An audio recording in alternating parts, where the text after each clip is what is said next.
Hello everyone and welcome to today's session. I am Dr. Akshay Shah, co-founder of Jarma Wellness LLP. We all have been through difficult times during this pandemic, but not all difficult times last for ever. And with the introduction of vaccine, this pandemic is just a matter of time now. However, till then, we all know that immunity will play an important role and we should take appropriate measures to improve our immunity. We at Jarma Wellness have always worked towards awareness of health, immunity, and hygiene. And this pandemic has reinforced the fact that immunity plays a very important role, as we saw that different people have shown different response to the same virus. We, along with our partner Fermenta Biotech, have worked extensively towards spreading the awareness about vitamin D and its role in immunity, mental health, and respiratory health during this pandemic. And it is very easy, and of course we all know that it is free of cost to get vitamin D by just being in the sun for 10 to 15 minutes from 10 a.m. to 3 p.m. So to read more about vitamin D, its role in immunity, mental health, and respiratory health, I would request all to visit a trusted web source, www.vitamindguru.com. So after a long pause, schools are finally reopening physically, and we all have lot of questions regarding it. To address some of those questions, we have two very senior and distinguished pediatricians with us, Dr. Tushar Maniar and Dr. Sameer Dalwai. I would like to thank Dr. Maniar and Dalwai for accepting our invitation and sparing their valuable time for this webinar. Thank you, Dr. Sameer Dalwai and Dr. Tushar Maniar.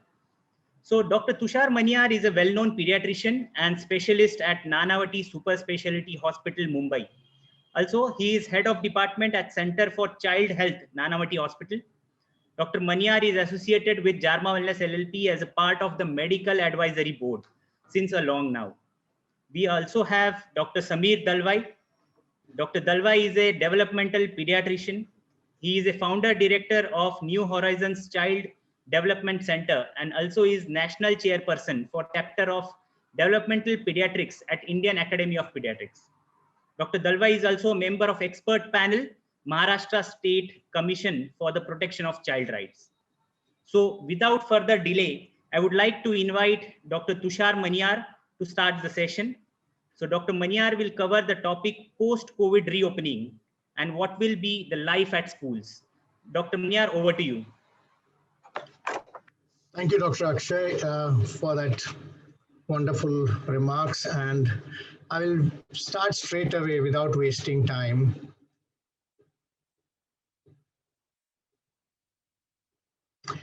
I was actually going to start by putting a GIF video where I see parents dancing with joy when children are going back to school.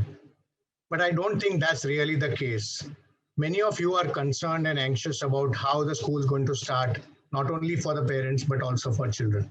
What we'll briefly cover in this next 20 minutes is how to manage the COVID control, how to manage this, what all changes we need to do before starting school. Once we start school in person, what changes to be done? What are the special situations? What are the care to be taken at home? How to prevent a second wave, a so-called second wave, and finally do question and answer sessions. It's easy to remember SMS for all kinds of measures can be summarized by saying SMS. COVID control by mask, by social distancing, and by sanitization. We all have heard this, I think, more than a million times by now, and we still will continue to hear the same. Important to remember that when we wear the mask, whenever you wear a surgical mask, make sure that the nose clip is on the top and not at the bottom. Silly as it sounds, many times we make this mistake. Also, in surgical mask, make sure that the folds are on the outer side are facing downwards. And after wearing the mask, press it from both sides and not pinch it from the top. Right? This applies mainly for the surgical mask that most of you may be wearing and not about the N95 mask. Also remember, practical social distancing is not always possible, but as far as possible, try to keep a gap of 6 feet. Try avoiding handshakes, high fives, and hugs, which we all are used to. Also important to make sure to follow the signs whenever they are put on the floor. As far as sanitization is concerned, it's not only important to wash our hands regularly, but the biggest challenge is to wash them for 40 seconds. It's very, very difficult for us to be washing hands for 40 seconds. That's what we need to teach our children to do that. Make sure that we wipe surfaces as well as our hands in between use. And whenever there is a cough or a sneeze, either use a tissue or use your elbow, not cough or sneeze in the palm of the hand. So let me welcome you all back to school. We all have been on online versions for various things, and it has its advantages and disadvantages. Before we start the school, I know that I'm talking mainly to the parents, but I also know that the audience involves teachers as well as principals and the school administration. What do you expect your school to do? You expect the school to clean the premises before starting. Then we require regular sanitization twice a day and even more frequent sanitization on frequently touched areas. For example, doorknobs, hand railings, desks and tables. Hand washing is extremely important. And as I mentioned, it requires 40 seconds of hand washing. So adequate measures without crowding has to be made available. Sanitizers, as you all already know, should have more than 40 or 60% alcohol, depending on what you're using it for. A very good ventilation is required. So if there are windows, make sure the windows are open. If we are using air condition, try to follow standard guidelines for that, which is to keep the temperature between 24 to 30 degrees and to keep humidity level around 70%. This is the most challenging part, the seating plan. We all know how, I would say, if not crowded, how difficult it is to make the spacing between students. The Government of India and Ministry of Health as well as CDC and American Academy recommend 6 feet distancing between two students. Indian Association of Pediatric, Indian Academy of Pediatric, maintains a minimum 3 feet distance between the two students. The golden rule will be 1 bench, 1 student, or if you're using single student benches, then a gap of 3 to 6 feet between the two. Make sure that you have a good medical support system in your place. One must have either a full-time doctor or a qualified nurse, along with either a counselor or a teacher counselor. Also make sure that you have connected with the local COVID center and basic equipments like thermometer, oximeter, medications, and a PPE kit, a few of them, just in case somebody is suspected of having it, the medical staff can wear it and handle the student or one of the staff members who lands up with fever or who reports sick during your school time. What I was trying to explain you was this. Imagine this is a 30 by 30 feet room, which is 900 square feet. And if you can count them, there are hardly 15 students which are seating. And according to the CDC, this is also not the ideal situation. So we are going to have challenges, and how to manage them, we'll have to see. As far as the staff is concerned, the school will make sure that they are screened regularly and the senior staff members are not in the contact duty, in non-contact duties. Also, as soon as possible in the phase 2 onwards, the COVID vaccine should be taken. I have taken my COVID vaccine and I would strongly recommend everyone else to take it. Entry and exit is extremely important. So make sure we open all gates in order to minimize crowding. Mark the gates as far as by the way of class and divisions. If possible, keep a 10-minute stagger time between different classes in order to avoid crowding and long waiting queues. Make sure the areas are marked with arrows and circles on which student or the staff or the parent will be standing. Try and keep a single line with adequate distancing. And there should be enough time to get in and get out. As far as possible, lifts should be avoided and staircases should be used. The next important point is washroom breaks. Again, the recess or the lunch time or the break time should be staggered between different classes in order to avoid crowding. Make sure there is enough sanitization opportunities before and after, as well as hand washing facilities. How do we reach the school? That is the question. The best way is to walk down if possible or use a cycle, if not a private car. If you are using the school bus, make sure that the children are scanned. If possible, the driver and student should have a plastic or plastic barrier. There should be no curtains on the school bus and windows should be open. Again, if an air-conditioned bus is used, you may use this particular parameters. Do not use carpools. We have done so many things during this time which are not great for environment, but right now we are more worried about the COVID than anything else. Again, as far as the lunch break is concerned, hand washing before and after, again, maximum distancing, try to bring your own food, avoid sharing, no outside vendors to be supplying food unless they are properly supervised. As far as possible, have some few volunteers to supervise from the student as well as staff.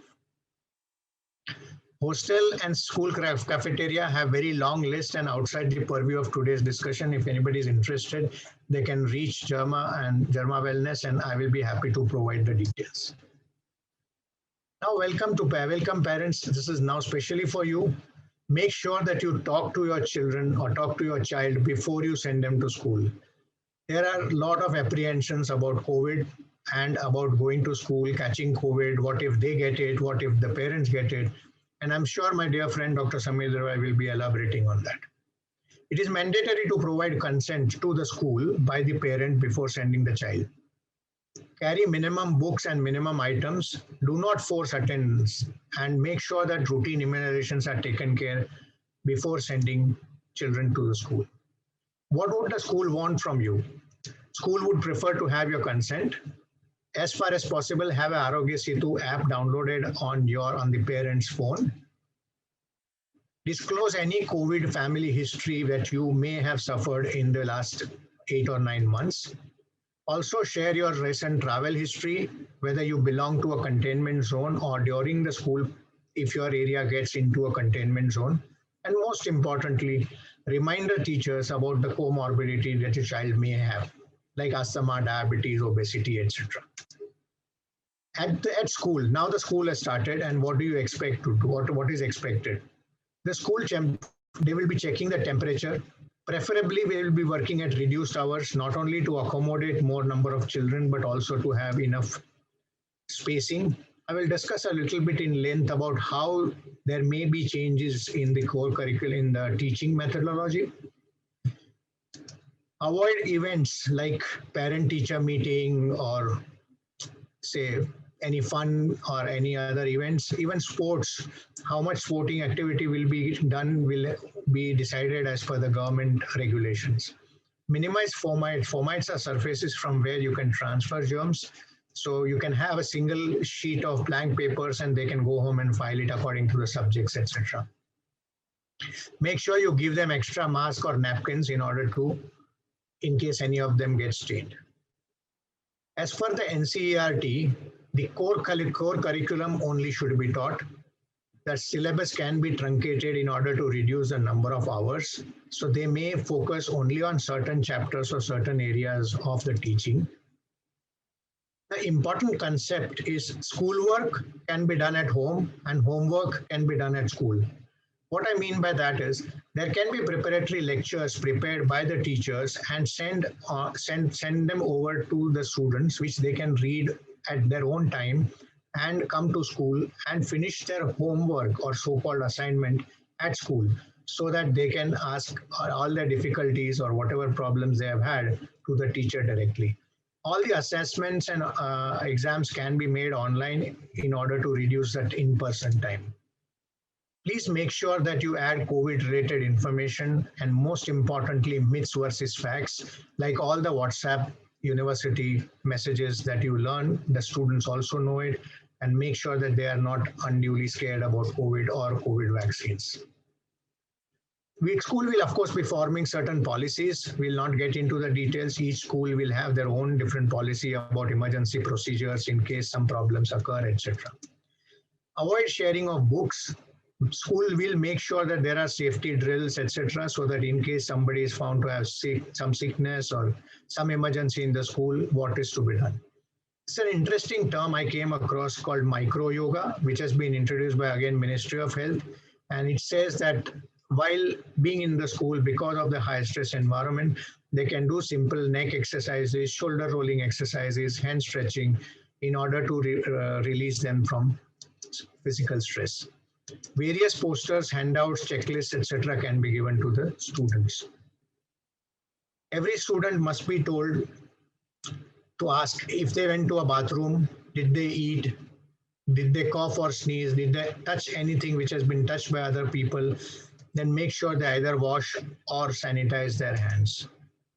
These are the classrooms that we have already discussed, and I won't go into details of that.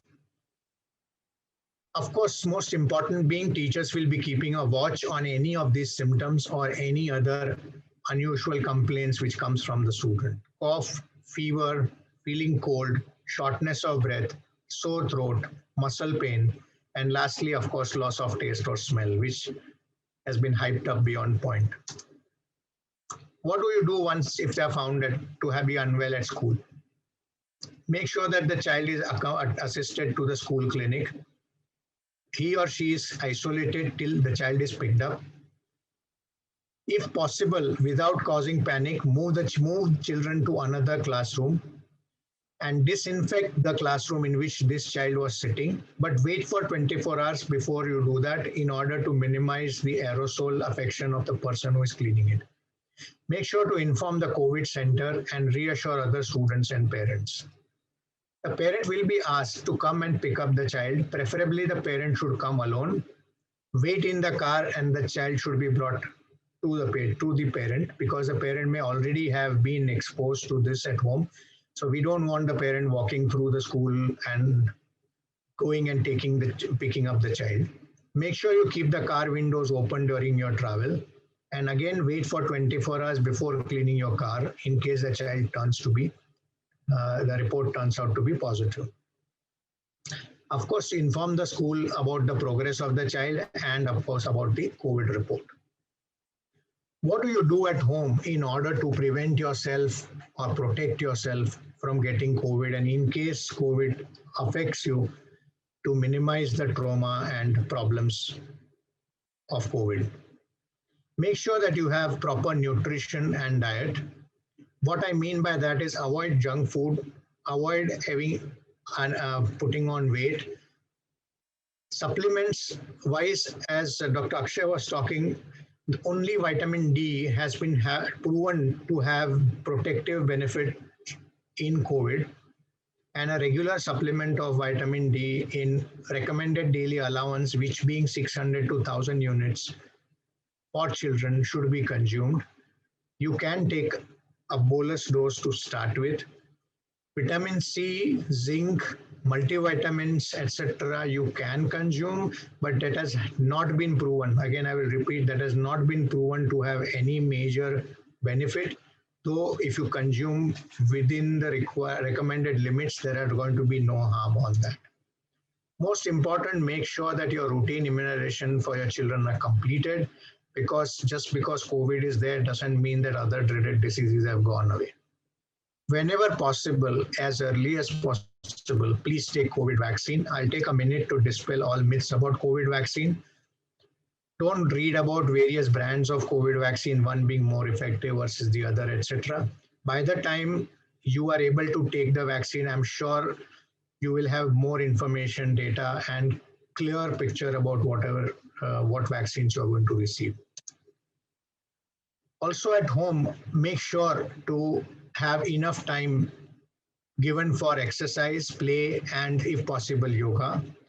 Emotional health, I won't spend much time. Again, Dr. Samir is going to be talking, Samir Dalwai is going to be talking in detail about this. But make sure that the phobia or fear of COVID is taken care, and in case there is any loss or severe illness in the family member, an extra care is taken to convince them that when they go to school, adequate care has been taken. There are some advantages of COVID pandemic. We all have been spending more time at home, and we all are getting more family time. So make the most out of that. I'm sure many of you are already feeling, oh, now I have to go back to school, or no, I have to go back to work full time. And also make sure that enough entertainment, and try to turn the COVID pandemic into an opportunity to make the best out of the time that you have. To summarize, make sure you prepare the child. The school will be prepared. School will take care because there are very good guidelines available from multiple sources, and I'm sure all the schools which are represented here under the guidance of JARMA will be taking extra care in order to maintain and monitor your health as well as, your children's health as well as the school.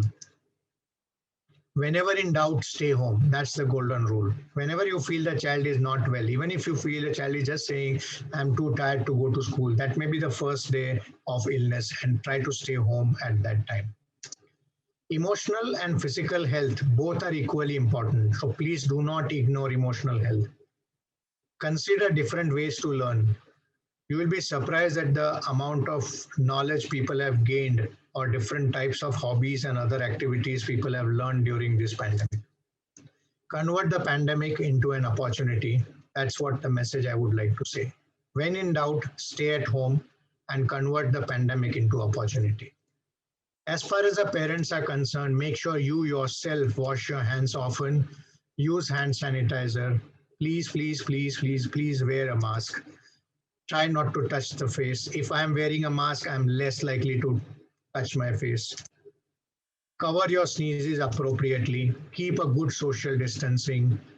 Try and not share your phones, compass, books, etc. with each other. And make sure you clean electronics and all other gadgets that you take out of the house and back inside. As you can see from here, India has had one peak and now we are really doing well. Let's work very hard to keep it that way and avoid the second peak. Two things which will help us do that. One is the vaccine, and second is what I call as caution fatigue. What do we mean by that? We all get tired. We all get tired of eating the same food. We get all tired of doing the same thing and reading the same books. Same way, we get tired of taking care of the same precautions, trying to hear the same message that every time we call somebody, and we get fatigued of taking caution. Please do not do that. Thank you for your patient hearing. I will wait for Dr. Samir Dalwai to give his thoughts, and then we will take questions. Thank you. Thank you, Dr. Tushar Maniar, for your briefing here. And now I would like to invite Dr. Samir Dalwai to take ahead this webinar. Dr. Dalwai, over to you. So good afternoon, dear friends, and all of you, and Mish, and my dear friend and brother, Dr. Tushar Maniar. As usual, a very crisp and lucid presentation on what we should look forward to. I'm going to talk about the impact of COVID pandemic on children's behavior, and I'm going to tell you a small acronym, which is ARCH, and how you build an ARCH for your children. I'm a behavioral and developmental pediatrician, and I work at Nanavati Hospital and Hinduja Hospital. And I also have my own child development center called New Horizons Child Development Center since 2003, and we have about 5 branches in Mumbai, and now we also have an online service. So when we're looking at the effect of lockdown, few things which have changed perhaps very significantly is that the school is entirely at home, whereas screen time has exploded. Disturbances in the sleep cycle of all of us is being seen, and what has gone for a toss is social interaction with people and friends and peers, and physical play has totally disappeared. So when you have all these problems, you have to ask the expert. If you think Dr. Tushar Maniar or I am the expert, you're wrong. This is the expert. Ask your own child. He or she will tell you what do they really need, what do they want from you, and what is going to make them happy and strong and comfortable. Because what makes people happy also makes them strong and comfortable usually. So going ahead, the reason for that is because what the experts feel can be totally different from what the teacher feels, what the child feels. So children are brought to me saying that the teacher complains that this child keeps talking in the classroom all the time. But this is what the student feels. Okay, I am not talking. The teacher is talking when I am talking to my friend. So this point of view also has to be understood. Tushar Bhai was talking about the increase of homework that will come now and whatever we need to do. Look at what children want.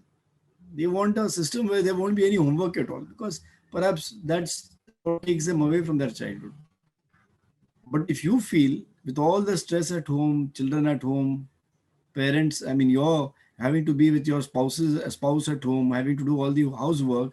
Initially, they were not even mates, but this is how you feel in all this stress. When you are missing your work, you're missing your outdoors, you're missing your friends. Have you wondered how your child feels? Because this is the issue that we feel from parents all the time. How do I explain to the child about the current pandemic? How much do I tell them? Dr. Tushar has told us very nicely how briefly we can tell them. What are the common behavioral concerns? Parents ask me about their concerns, and how do we manage the emotional needs of the child? So all of us are at home. The work is also at home. I work from home. My child sees me at home, but I am not available to give time to the child at all. The child gets very angry, he keeps banging on the door, wants me to open the door, but I am on a meeting inside on the laptop with my office. And now my child has become more clingy. He was never so dependent. And now he's become more stubborn and aggressive than before. He even started hitting me. So what do I do? I'm sure all of you or some of you may have faced some of these questions and must have wondered what is to be done about it. But the point also is, what is it that all of us are talking about? Whether it's the schools, whether it's the government, whether it's our neighbors, whether it's us, all of us are worried as far as children are concerned about academics and especially about syllabus. When is the school going to finish the syllabus of third standard? My child is in grade 3. And what are the good points or the bad points about online education or e-education? There's a big issue going on about fees, of course, all the time. Homework keeps cropping up all the time, doesn't it, Tushar bhai? Finally, precautions which Dr. Tushar has told you, I think he should put his presentation up for everybody to really take it like a gospel. But the issues on the child's mind may be actually completely different. And the impact on the child's mind is what we need to understand as a need of the hour. And we should understand that in this situation, the practical point that we should do is rather than just think about what is a physical space in the classroom, of course, that's very important. All the things about mask and social distancing, very important. But even more important than that is to be emotionally prepared to deal with the impact on the student's mind.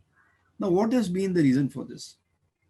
The first impact has been related to the family system, because being at home 24/7, children have been exposed to the real situation in their house. They have seen mummy doesn't get along with daddy. They keep fighting all the time. They don't get along with my, mother doesn't get along with my grandmother, or my father doesn't get along with my brother. So they have seen this, which they were hidden from earlier, because even they used to be at school and classes most of the time. Parents used to be away at work.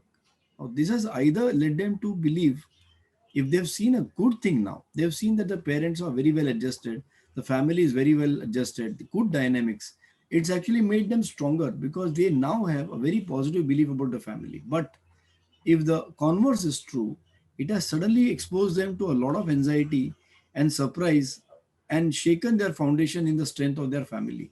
And now they'll be coming back to school with a completely distorted anxiety about the whole thing. The other impact, of course, as we know, is being online for academics now. You never know from which window. Patients tell me, doctor, we morning maybe start the school this thing and we give the child. But after some time we come back and we are passing back, you see Facebook is open. Or maybe some other social media site is open. So we don't know what has been being watched. We had a couple of children who were brought to us because they were watching pornography. Finally, when we talked to the children, we found out, how did you get to this site? He says, no, daddy used to watch it. So we just one day we were going through the laptop or the computer and we just happened to open this site. So now that they are online all the time, all this is much more seen by them. They have now become more and more vulnerable and helpless because they have read about how the best systems in the world could not save people. Of course, like Tushar Bhai said, the icing on the cake, fortunately, is now that at least in India, we've done a very good job of it. And now things are getting better, especially. But it has made them very vulnerable, helpless. What if I get COVID?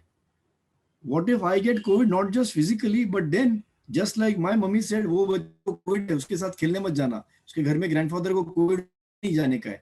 What if they say about that about me also? Will my friends stop meeting me and will start shunning me? And this has led to also premature fear of loss and death. At one time, at a very young age, all the children have been exposed to pain, suffering, death at close quarters. If not in the family, somebody in the distant family or somebody in the neighborhood has definitely, we have lost somebody or the other like that. At this age, children are not mentally prepared to be able to deal with this. So sudden exposure to the unknown and uncertainty at a very young age and to all the children at the same time has put them at a very big fear of loss and death. And hence, many reports and research from across the world has shown that children are developing anxiety, post-traumatic stress disorder, sleep disorders, issues with health, issues with diet. Smaller children have become clingy, they've become aggressive. Teenagers have become even more withdrawn. They talk even less to their family, even in spite of being home all the time. So this is something at the moment we are focusing only on the medical health aspect or the physical health aspect of the pandemic. But what we have to expect now is a second pandemic of mental health crisis. And in fact, our Journal of Indian Pediatrics just last month, you can see this online, it's been published already, it's not just in the press. Dr. Bakul Parekh and myself wrote a paper expecting a mental health crisis in children now in the next few months. So the need of the hour, as I said, is for doctors, parents and teachers to understand the practical situation emotionally rather than only technically and academically and pedagogically, and be prepared to deal with the impact on the children's mind. And how do you deal with this? What is the solution? Basically, we must understand that this entire stress has been overwhelming for the child's capacity. What they need first, most simple thing, not a doctor, is somebody to talk to. किसी से तो बात करें. And this may not be possible in all families. You don't have an adult or a caregiver in the family with the listening and assuring skills. Very often, child goes to the parent, oh, nothing like this. Don't worry about it. This is not going to happen. It's not going to happen to you. This is not supporting listening. This is not active listening. So unless children have a cathartic ventilation, this is going to be a big problem to them coping with the situation going ahead. So when we talk about stress right now in the COVID situation, let's understand why this stress has happened. And I'm only going to put 4 or 5 features. First is uncertainty. Look at how the situation has changed from March end to April, May, June, July. Which 2 months have we had the same beliefs about COVID? Every month we are changing what we felt about the virus, what we are feeling about the illness. Some people get ill, some don't catch the infection, some catch infection and become seriously ill, some don't have any symptoms at all. We don't know what's happening. We all look at the uncertainty about the vaccine. I mean, we should have all been rejoicing, but Tushar Bhai had to make a personal point. I have taken the vaccine, so I'm a role model. So don't worry, if a doctor has taken, you should take. ये बोलने की जरूरत क्या है? Because there's so much of confusion around it. And again, thanks to WhatsApp University, perhaps. At the same time, there is uncertainty not just about health. There's also uncertainty about losing people close by to you, people near and dear to you. Uncertainty about knowing when you're going to meet your grandmother who stays in another city. Uncertainty about knowing whether you will have your job at the end of the month. Uncertainty knowing whether you'll be able to make the EMI payments. Uncertainty about knowing when the school is going to open. Syllabus क्या है? कितना पढ़ाई करने का है? All this leads to a kind of denial and resistance.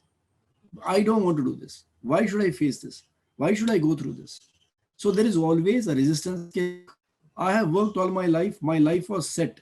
In March 2020, I was set. I was earning X amount of rupees. I had a family which was well set.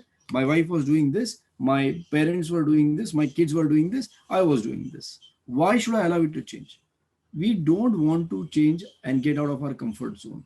So though there is this tremendous uncertainty, we have an equally tremendous resistance to adapt to the change and adopt the new normal.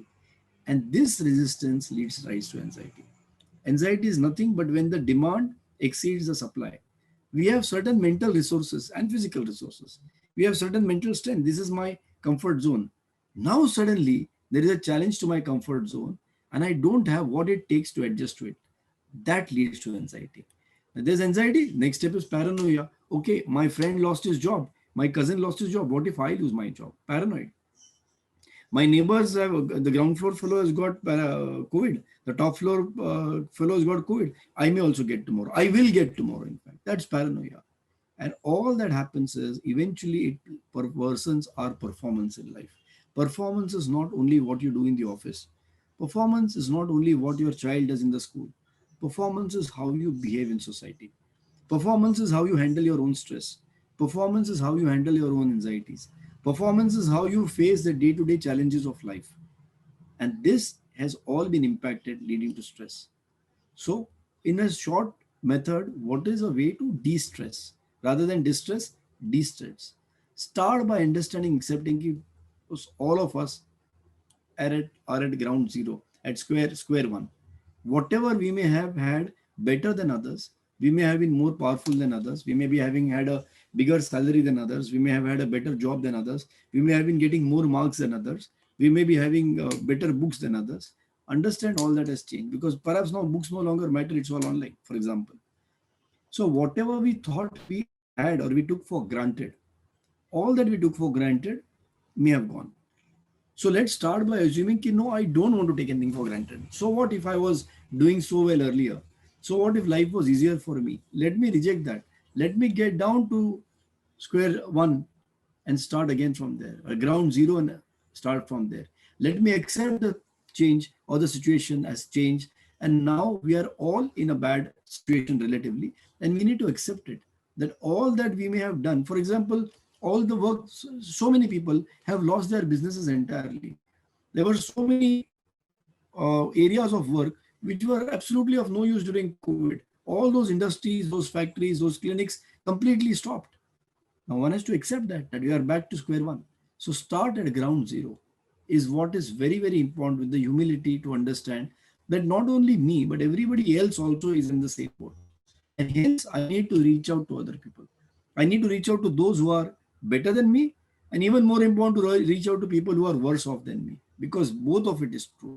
There are people who have been harmed and damaged and hurt much, much more than me. There are friends of ours who've lost both their parents. There are friends of ours who have lost a spouse. There are friends who both the husband and wife have lost a job. I mean, surely everybody is not as bad as that. And hence, when we have to deal with the psychosocial impact of COVID and the pandemic, not just on our children, but also on us, we have to then realize that we are the ones who have to play a very important role. And this is the role that we have to play.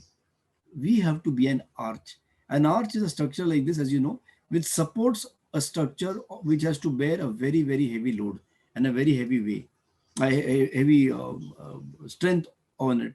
And that's why the arch has to have be the structure that gives strength to the entire bridge to take the load on it.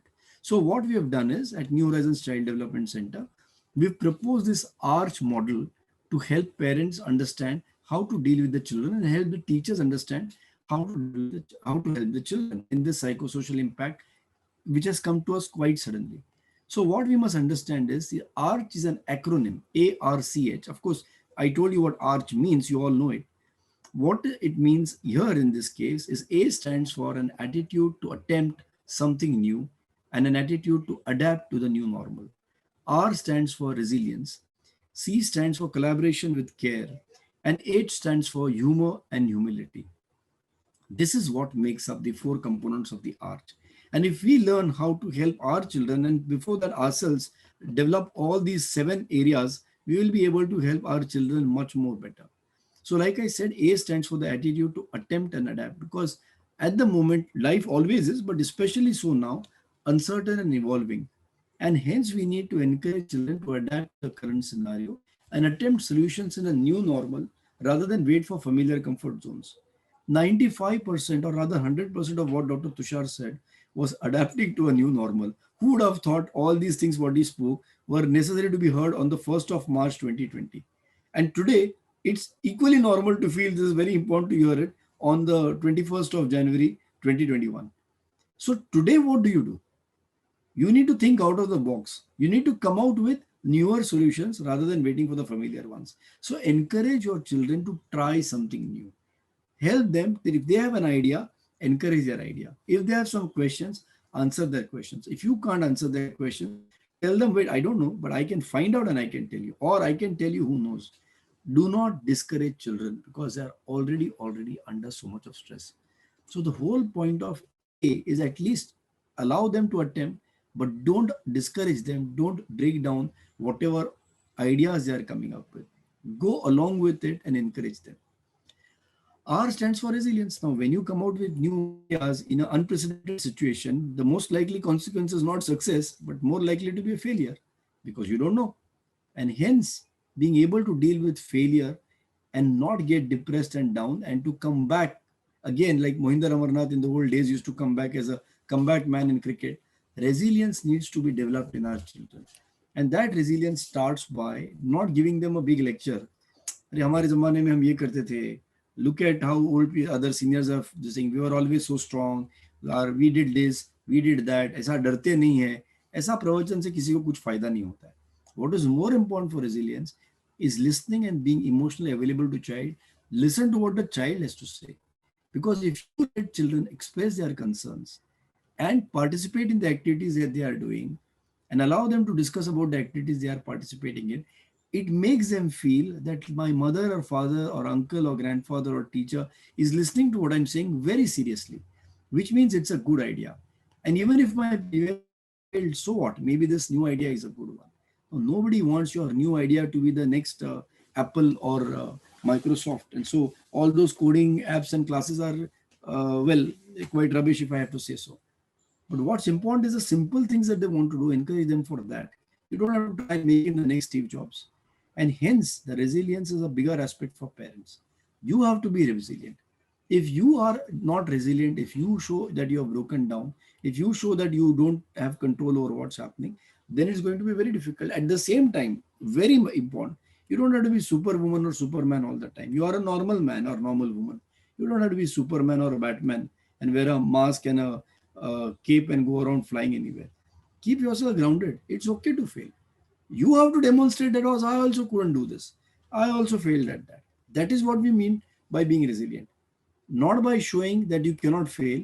In fact, showing that you can fail, anybody can fail, you have failed, but you are willing to try again. What did you learn from the failure? That's enough. Keep the faith that you will do better. Accept what happened. Learn from your failure and move ahead. But this has to be role model to the child. And the biggest thing that you can teach your child is ask for help. By asking for help yourself. Again, don't be superwoman. Don't try to do everything yourself. The Indian mother or the Indian woman is considered to be superwoman. She has to be a great daughter also, great daughter-in-law, great wife, great mother, great sister, great aunt, great at her job, great in the neighborhood, everywhere. I mean, that's not possible. Don't even get along those lines. Ask for help. Whenever you feel that you can't deal with the situation, ask for help and let your children see that. So children should be given an idea realistically to be expected. Don't just paint rosy pictures, but be honest about the problems. And hence, their questions need to be answered in a simple explanation, appropriate to what level of understanding they have. You can't answer the same question from a 4-year-old child and a 14-year-old child in the same way. If you don't know what to answer to both of them, say, sorry, give me one day, I'll find out your answer. Ask for help, talk to somebody else, look it up, and then answer. There's no harm. There's no harm in telling your child that I don't know the answer to something right now. You're not Encyclopedia Britannica, neither Wikipedia, so it's okay. And being honest and supporting them with their challenges helps them build resilience in the situation. C stands for collaboration with care. We need to tell our child, look, your friend may be, his father may have lost a job, or he may be having some problem, he may be struggling in so many ways. How can we pool our resources together? How can we pool our ideas together in a way that all of us work together to find a solution to the challenges? One of the patients was coming to me, both of the people were working on an IT job, both would get online at 8:30 and would get off the calls only by 8 o'clock. And the child just completely regressed during these days, because otherwise the child used to be at school and with a caretaker and with a full-time domestic help at home. Nobody was there because of the COVID and the lockdown. And the parents had to continue doing their job. And the child completely had terrible behavior. What I would tell, a couple of months of counseling wouldn't help. After that, finally, I realized that the whole problem is the child just wants somebody with him. So we came out with this idea where I told the mother that why don't you get in touch with 5 other mothers in the society you stay? I'm sure there may be 10, at least get in touch with 6 more moms. And then get together, and all those moms have the same problem. Say that, look, one day a week we'll try and adjust husband and wife, half day morning, half day evening. So one of us can give full time to the child. That day, all of you send your child to me. At our home, we'll have 6 children or 6 children, and both half day me and my husband, like that. But one of us will take care of all the 6 children. If you want, cook something and send, so we can have potluck, or we'll cook something for them, even better. And we'll play some games or whatever our way. Next day, this couple goes back to work, the other couple takes off. Both of them go there, or they take half day off each way, whatever. In this manner, 6 couples can have only one day where they have to put in or half a day, but the rest of the time, it's not just that they are working, but they are working without guilt, Because what kills all of us is the guilt when it comes to our children. But what's even more important is your child is now getting to learn from six other mothers. And that is brilliant. Or six other, parents, or six other caring adults. And he's getting to learn from the other children. So look at how much stimulation and intelligence the child is going to get benefited from. So this is extremely, extremely important.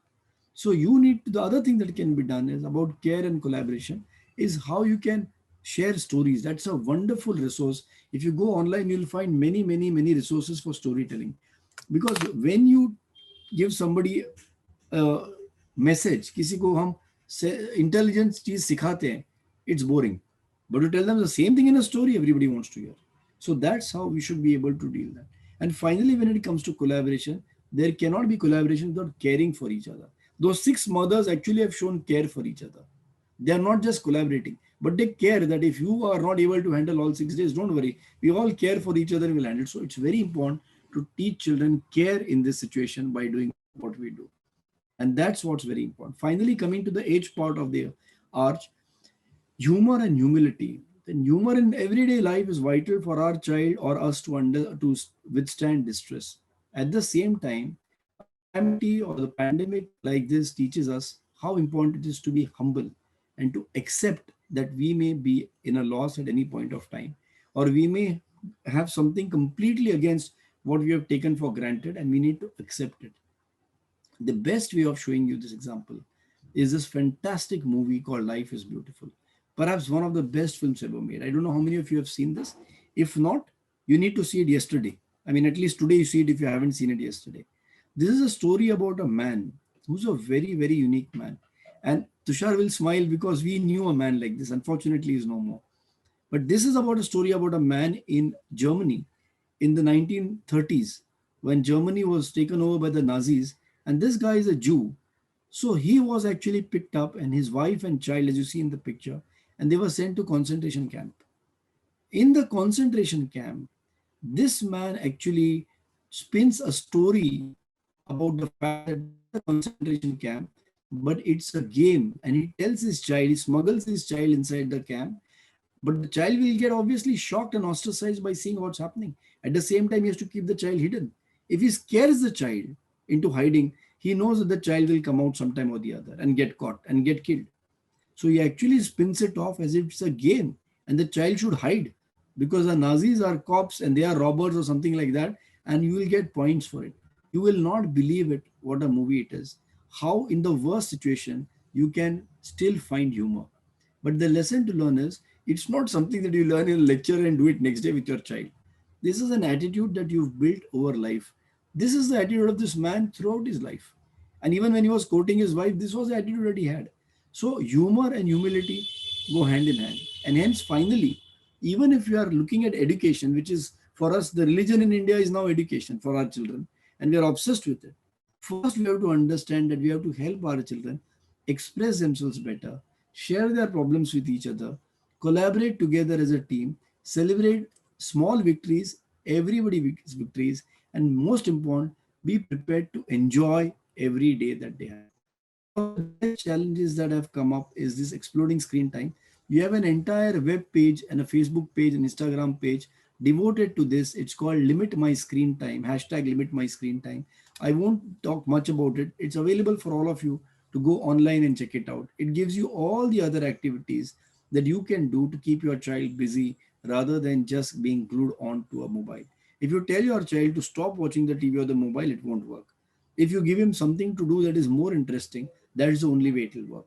So there are so many things that are there to help make learning fun. And all of that is available. If there is any more questions you want, there are so many people who can help you. But remember that if you try something, it doesn't work, there are many more things that you can try. So don't worry if your best laid plans don't work. Learn to love life, love yourself, love others. I know this sounds like a Dharma production, but no wonder why Dharma production works so well. So the psychological impact on children is already manifesting. Building an arch is one of the many possible other mechanisms and modules, but we need to start preparing and working with our children right now.